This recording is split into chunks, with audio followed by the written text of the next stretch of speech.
अपने इस YouTube channel पर हार्दिक स्वागत है। देखिए, आज मैं आपको स्कॉलरशिप में जो बताने वाला हूँ उसको समझने की कोशिश करिएगा। जिनका पेंडिंग है उनका वेरीफ़ाई कब होगा, या फिर वेरीफ़ाई को होना कब से शुरू हो गया है, कब इसका लास्ट डेट होगा वेरीफ़ाई होने का, या फिर जिनका एरर सस्पेक्ट करा, जैसे सस्पेक्ट डाटा में है, जैसे रोल नंबर, मार्क्स मिसमैच, जो भी प्रॉब्लम्स आ रहे हैं, बहुत सारे प्रॉब्लम्स होते हैं।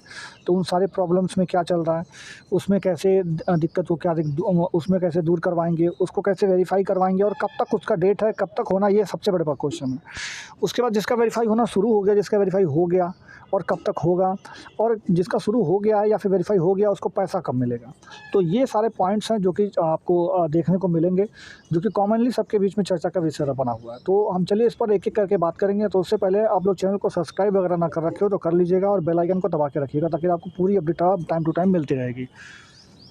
देखिए फ्रेंड्स, वीडियो शुरू करने से पहले जो है मैं आपको एक इन्फॉर्मेशन दे देता हूँ कि यहाँ ऊपर आप सर्च बटन अपना टेलीग्राम खोल करके सर्च बटन में सर्च कर लीजिएगा @ऑनलाइन ट्रैकवे। स्पेलिंग आपको यहाँ पे मिल जाएगी, इसको लिख करके सर्च करके इस ग्रुप में आकर के आप जरूर जुड़ जाइएगा। जुड़ने का जो बेनिफिट होगा वो आपके लिए यहाँ पर स्कॉलरशिप से रिलेटेड हर चीज़ आपको मिल जाती है। उसके साथ ही आप यहाँ पर हमसे कमेंट करके कुछ भी पूछेंगे तो हम उसका वीडियो में भी आपका जवाब देते हैं और पर्सनली भी आपको जवाब दे देते हैं। अगर बाय द वे नहीं दे पाए तो वीडियो में तो सोल्यूशन आपको मिल ही जाता है उसका। तो इसलिए आप इसको सब्सक्राइब जरूर कर रखिएगा। जैसे अभी मैं आपको वेरीफ़ाई बताऊंगा कि वेरीफ़ाई हो रहा है वो कब से हो रहा है। पहले इन जो 2-4 ये लोग पूछे हैं इनके बारे में मैं बता देता हूँ। देखिए, ये एक स्टेटस इन्होंने भेजा है और बोला है कि इसका जो है समाधान क्या है। तो देखिए, पास्ट या promoted number less than 33% applicant where institute marks as the same as student enrolment number और marks mismatch university uploaded data, इस तरह करके आ रहा है। तो देखिए, सबसे पहली बात तो आपने यहाँ 2400 में से मार्क्स कितना भरा है, और 734, यानी 2400 में से आपका मार्क्स कितना है, 734। अगर इसका आप परसेंटेज निकालेंगे तो कितना परसेंट बनेगा, आप इसको समझने की कोशिश करिएगा। तो अगर हम इसका परसेंटेज निकालें तो तकरीबन ये सच बताएं तो 8 तरीका 24, यानी लगभग ये आप 30% से भी कम का ये परसेंटेज दिखा रहे हैं। तो यहाँ पर वही लिखा गया है लेस देन 33%। मतलब क्या आप पास भी नहीं है क्या? अगर आप पास भी नहीं है तो फिर आप कैसे वो एलिजिबल हो सकते हैं स्कॉलरशिप के लिए? तो इसका मतलब है कि यहाँ पर आपने कुछ गलत अपलोड कर दिया है। समझने की कोशिश कीजिए, यहाँ आपने पास लिख रखा है और यहाँ आपने मार्क्स में कुछ गलती कर दिया है, या हो सकता है ये 1734 रहा हो, उसको आपने सिर्फ 734 लिख दिया हो, या कुछ और रहा हो जो गलती से लिखा गया है। तो आप इसको सुधार करने के लिए क्या कर सकते हैं, एक एप्लीकेशन लिखेंगे आप। एप्लीकेशन क्या लिखेंगे कि मेरा मार्क्स इतना है जो कि गलती से इतना अपलोड हो गया है, और उसका आप रिज़ल्ट की फ़ोटोकॉपी लगाएंगे, स्टेटस का प्रिंट आउट लगाएंगे, और एप्लीकेशन में ये स्टेटस भी क्या शो हो रहा है ये भी उसमें लिखेंगे। पूरी बात आपको लिखने के बाद उस स्टेटस प्रिंट आउट आप पिछले साल की मार्कशीट के साथ आप अपने स्कूल में जमा कर सकते हैं। अगर स्कूल वाले सही नहीं करवाते हैं तब आप जिला समाज कल्याण विभाग में यानी DWO ऑफिस में भी जा सकते हैं। बट पहले आप अपने स्कूल से संपर्क करिए, स्कूल के माध्यम से हो जाता है जनरली, तो स्कूल से आप संपर्क कर लीजिएगा, ठीक है। बाकी अगर नहीं होता तो जिला समाज कल्याण विभाग आप जा सकते हैं। बेसिकली ये जिला के विकास भवन में होता है। जिला समाज कल्याण विभाग जो कहाँ होता है, वो विकास भवन जो होता है जिला का, उसी में होता है। तो ये आप जान सकते हैं, ठीक है। तो बाकी ये मैंने आपको जो बताया यही इसका सलूशन बनेगा। बाकी ये आप देख सकते हैं इनका जो है नामांकन रोल नंबर वाला प्रॉब्लम चल रहा है, तो इसमें भी आपको पिछले साल की मार्कशीट लगानी होगी, और उसके साथ ही आपको एप्लीकेशन में लिखना होगा कि मेरा इस तरह का डाटा शो हो रहा है और कृपया उसको सुधार करने का कष्ट करें, और पिछले साल की मार्कशीट और स्टेटस का प्रिंट आउट वगैरह लगा करके आप इसको जमा कर दीजिए, अपने कॉलेज में ही जमा कर दीजिएगा। और अगर वहाँ से ना हो तब आप जिला समाज कल्याण विभाग जा सकते हैं। यहाँ पर भी वही सेम प्रॉब्लम है, तो यहाँ पर भी आपका वही आपको करना होगा कि मतलब आपको अपना सारा प्रिंट आउट वगैरह लगा करके एप्लीकेशन वगैरह लिख करके अपने स्कूल में आपको जमा करना ही होगा।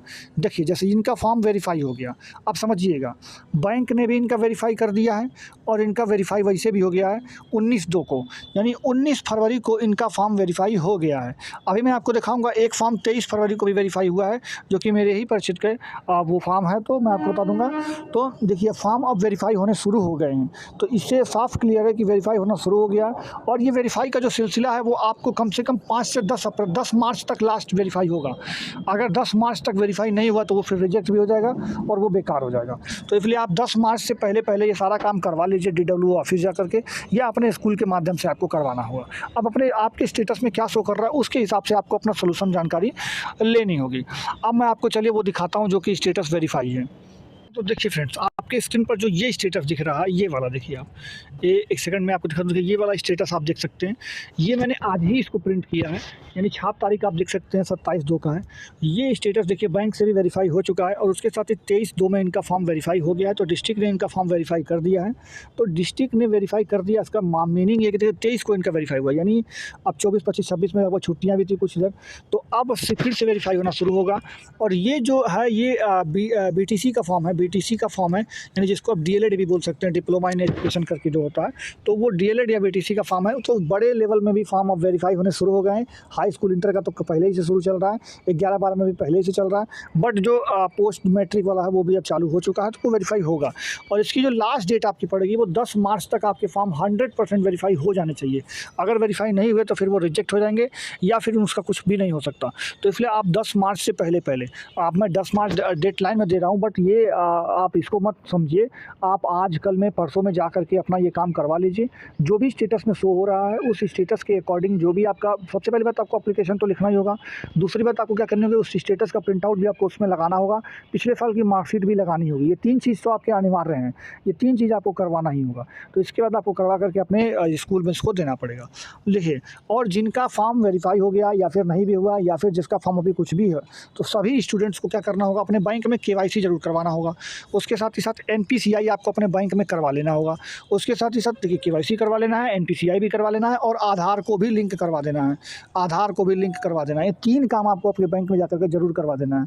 और अगर आपका अकाउंट फ्रेंड्स जनधन योजना वाला है, जनधन योजना वाला जो निःशुल्क अकाउंट खुलता है, अगर वो अकाउंट है तो उसको तब्दील करवा लीजिएगा सेविंग अकाउंट में, यानी एसबी अकाउंट यानी सेविंग में, बचत खाता में उसको बदलवा लीजिएगा, क्योंकि उसकी जो लिमिट होती है बहुत कम होती है और स्कॉलरशिप ज़्यादा आता है तो आपका दिक्कत कर जाता है।